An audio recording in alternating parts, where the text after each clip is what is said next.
चंद्रवीर नेहमीप्रमाणे दारू पिऊन आला. तो दारूच्या नशेत काही बरळत असला तरी तिने त्याच्याकडे लक्ष दिले नाही. त्याला जेवण दिले. कसेबसे 4 घास त्याने खाल्ले आणि तो झोपी गेला. मुलगी आणि तिनेही जेवण केले आणि झोपी गेल्या. मुलीला झोप लागली, पण सविता मात्र जागीच होती.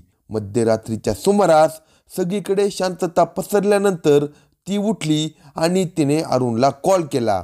तिकडे अरुण तिच्या कॉलचीच वाट पाहत होता. तिचा कॉल येताच तो उठला.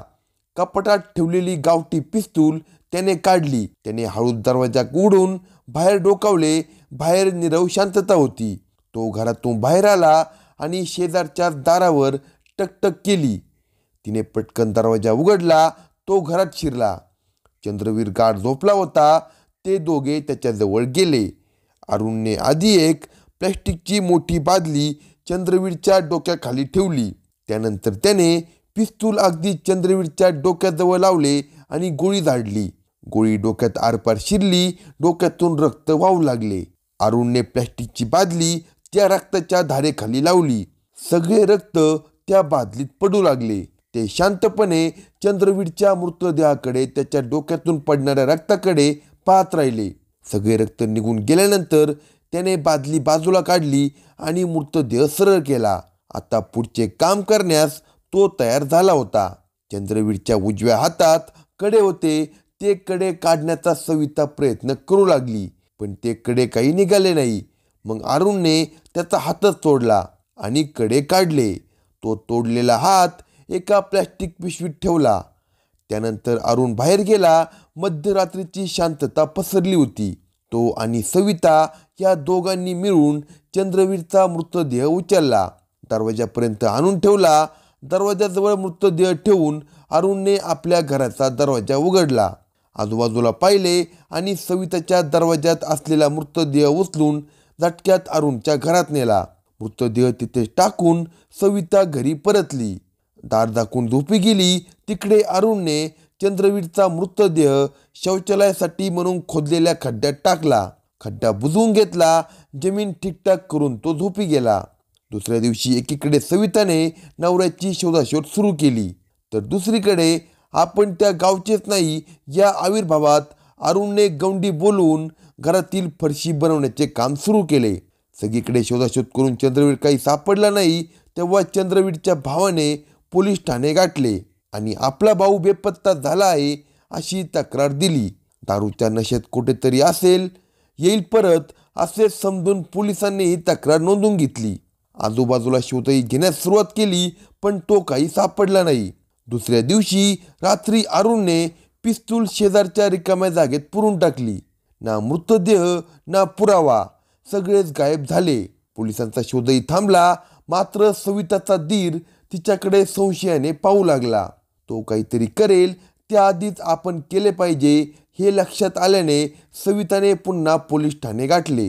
तिने पोलिसांना सांगितले की माझा नवरा आणि दीर यांच्यामध्ये जमिनीचा वाद आहे. त्यातूनच माझ्या दीराने माझ्या नवऱ्याचे काहीतरी बरे वाईट केले असावे अशी शंका तिने उपस्थित केली. त्यावरून पोलिसांनी चंद्रवीर बेपत्ता झाल्याची फिर्याद देणाऱ्या भावाला चौकशीसाठी ताब्यात घेतले, पण त्यातून काही निष्पन्न झाले नाही. पोलिसांनी त्याला सोडून दिले. या तक्रारीमुळे तिचा धीर दुखावला गेला. त्याने तिच्याशी संबंध तोडले, बोलणे सोडले. तिला तेच पाहिजे होते, कारण आता तिचा धीर व त्याच्या घरचे कुणीच तिच्याकडे येत जात नव्हते. त्यामुळे तिला अरुणशी खेळायला भरपूर वेळ मिळत होता. त्या दोघांनी दक्षता घेतली होती. आपले संबंध कोणाच्या लक्षात येणार नाही याची ते खबरदारी घेत होते. रात्री सगळीकडे शांतता पसरली की तो हळू तिच्या घरी येत होता. रात्रभर तिच्याबरोबर मौजमजा करून पहाटे परत जात होता. त्यामुळे कोणाला कानाकोण खबर लागत नव्हती. आपल्याला नवरा गायब झाल्याचे दुःख झाले आहे हे दाखवण्यासाठी ती दर 1.5-2 महिन्यांनी पोलीस ठाण्यात जात होती. नवऱ्याचा काही तपास लागला का विचारत होती. तिच्यासोबत तिची मुलगी असायची. आता मुलगी मोठी झाली होती. तिला आपल्या वडिलांनी परत यावे असे वाटायचे. त्यामुळे ती पोलिसांकडे सातत्याने पाठपुरावा करत होती. पोलिसांना लागेल ती माहिती पुरवत होती. दरम्यान तिच्या लक्षात आले की शेजारचा अरुण रात्री आपल्या घरात येतो. तो सवितासोबत शरीर संबंध करतो हे आता तिला समजत होते. ती लहान असल्यापासून ते पाहत होती. त्यावरून तिला वाटले की अरुणने वडिलांचा घात करून आपल्या आईला फसवले असावे. तिने आईला सोबत न घेता पोलीस ठाण्यात पोहोचली. तिने पोलिसांना सांगितले की रात्री आम्ही झोपलो की शेजारचे अंकल येतात. ही माहिती पोलिसांसाठी एक धागा ठरली. चंद्रवीर गायब होऊन 4 वर्ष झाली होती आणि आता पोलिसांच्या हाती एक धागा लागला होता. पोलिसांनी चौकशीसाठी म्हणून अरुणला ताब्यात घेतले. त्याच्याकडे चंद्रवीरच्या गायब होण्याबाबत चौकशी सुरू केली तसा तो गांगरला आणि त्याने पोलिसांना एक धक्कादायक माहिती दिली. ती माहिती ऐकून पोलिसांच्या तळपायाची आग मस्तकाला गेली. अरुणने चंद्रवीरचा खून का केला असेल या व्हिडिओमध्ये सविस्तर पाहू. जर चॅनलवर नवीन असाल तर कलम 302 या मराठी चॅनलला लगेच सबस्क्राईब करा. वयाची 25 पार केलेल्या अरुणच्या मनात वेगळेच विचार फिरू लागले होते. तो अस्वस्थ झाला होता. तो आपल्याच विचारात होता. दारात बसून तो एकटक शेजारच्या घराकडे बघत होता. त्याची शेजारी सविता त्याच्या मनात भरली होती. सविता ही तिचा नवरा चंद्रवीर आणि मुलीसह राहत होती. शेतात राबणारी सविता 35 पार केलेली एक गृहिणी होती. ती एक सर्वसामान्य महिला होती, पण तिला रोज पाहून अरुणच्या मनात कालवाकालव सुरू झाली होती. त्याने वयाची 25 पार केली होती, पण त्याचे लग्न काही जमत नव्हते. त्यातच हल्लीच्या काही कामंद तरुणाप्रमाणे त्यालाही तरुणींपेक्षा आंटी जास्त आवडत होती. सविता तशीच होती. त्याची नजर तिच्या त्या भरलेल्या देहावरून फिरत होती.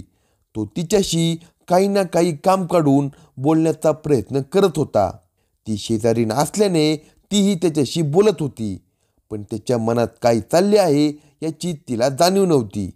तिला कसे सांगावे, तिच्या मनातले कसे कळणार, तिला मिठीत कधी घेता येईल याचाच तो विचार करत होता. ती कामात मग्न असताना तिच्या शरीराची होणारी हालचाल पाहण्यात तो रंगून जात होता. रात्रीच्या एकांतात तिची स्वप्ने त्याला पडू लागली होती. तो तिच्याशी जास्त जवळीक साधू लागला. तशी ती सावध झाली. त्याच्या मनात काहीतरी वेगळे आहे हे तिने ओळखले. ती त्याच्यापासून दूर राहू लागली, पण तो काही तिच्या पिच्छा सोडत नव्हता. तो आपल्याकडे बघतोय असा विचार करून ती चोरट्या नजरेने त्याच्याकडे पाहायची. तेव्हा त्याची नजर तिच्यावरच खिळलेली असायची. आधी तिला राग यायचा, पण नंतर तिला गंमत वाटू लागली. तिच्यापेक्षा जवळपास 10 वर्षांनी लहान असणारा अरुण आपल्याकडे त्या नजरेने पाहतो हेच तिच्यासाठी वेगळे होते. आता तिलाही त्याच्याकडे बघण्याचा नाद लागला. दोघांची नजरानजर व्हायला लागली. एकमेकांकडे बघून हसणे सुरू झाले. आधी शेजारी म्हणून असलेल्या बोलचालीपेक्षा आत्ताचे इशारे वेगळे होते. याची दोघांनाही जाणीव झाली होती. अरुणच्या मनात आशेची पालवी फुटली होती. तो तिच्याशी वारंवार बोलण्याची धडपड करू लागला. त्याने एक संधी साधली, ती म्हणजे तिच्या मुलीला शाळेत सोडण्याची. अरुण अंकल रोज पिंकीला शाळेत सोडू लागला. त्या निमित्ताने सविताशी बोलणे होऊ लागले.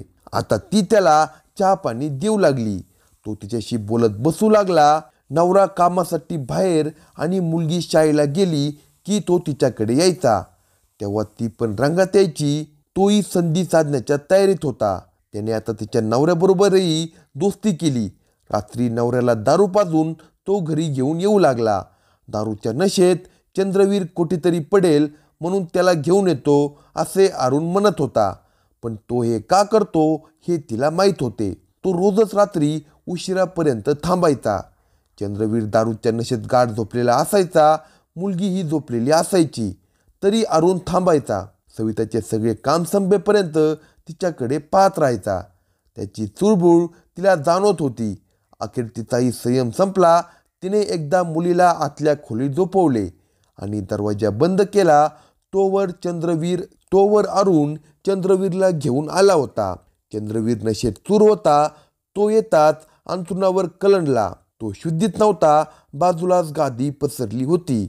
गादीवर सविता बसली होती. तिच्याकडे बघत त्याने विचारले, भाभी आज काम लवकर आवरले की काय? आणि तो म्हणाला, भाभी मला तुम्ही खूप आवडता. असे बोलत तो तिच्या अगदी जवळ सरकला. ती त्याला बिलगली. आता मात्र त्याने माघार घेतली नाही. तिला घट्ट मिठीत घेऊन तो तिचे चुंबने घेऊ लागला. आणि त्यांनी तिला पूर्ण भोंगळी केली. नग्न अवस्थेत ती बेडवर पडली होती. काही क्षणात अरुणही भोंगळा झाला आणि तिच्यावर तुटून पडला. दोघेही शरीर सुखाचा आनंद घेऊ लागले. चंद्रवीर बाजूलाच चटेवर नशेत पडला होता, तर त्याची बायको प्रियकराबरोबर गादीवर कामक्रीडा करण्यात रंगली होती. आता हा खेळ रोजच सुरू झाला होता. कधी कधी चंद्रवीरला जाग यायची. किलकिल्या डोळ्याने तो इकडे तिकडे पाहायचा. तेव्हा त्याची बायको आणि अरुण दोघे नग्न अवस्थेत चाळे करत असल्याचे त्याला दिसत असे, पण तो पूर्ण शुद्धीत नसल्याने त्याला कळत नव्हते. त्याला आता बायकोचा संशय येऊ लागला आणि तो बायकोबरोबर वाद घालू लागला. अरुण मदतीसाठी यायचा हेही त्याला खटकत होते, पण तो दारू द्यायचा म्हणून चंद्रवीर त्याला जास्त काही बोलत नव्हता. पण बायकोशी मात्र त्याचा वाद कायम होता. कधी कधी तो अरुणलाही शिवीगाळ करत होता. या संबंधाची कुठे वाच्यता होऊ नये याची सविता आणि अरुण काळजी घेत होते. चंद्रवीर संशय घेत असला तरी घरात तो शिवीगाळ करत असल्याने कोणाला काही कळत नव्हते. सविता अरुण या दोघांना अनैतिक संबंधाची चटक लागल्याने तिच्या नवऱ्याचा अडसर वाटू लागला. तो जिवंत आहे तोवर आपल्याला सुख मिळणार नाही याची त्यांना जाणीव झाली होती. मनसोक्त शरीर सुख घ्यायचे असेल तर चंद्रवीरचा काटा काढला पाहिजे यावर त्या दोघांचे एकमत झाले. काहीही कर पण या त्रासातून मला सोडव अशी ती अरुणला म्हणाली आणि त्या दोघांनी नवरा चंद्रवीरचा काटा काढला. त्या दोघांना पोलिसांनी पकडले आहे. अशाच नवनवीन क्राईम स्टोरी ऐकण्यासाठी कलम 302 या मराठी चॅनेलला सबस्क्राईब करा आणि आपल्या प्रतिक्रिया कमेंट बॉक्समध्ये कळवा.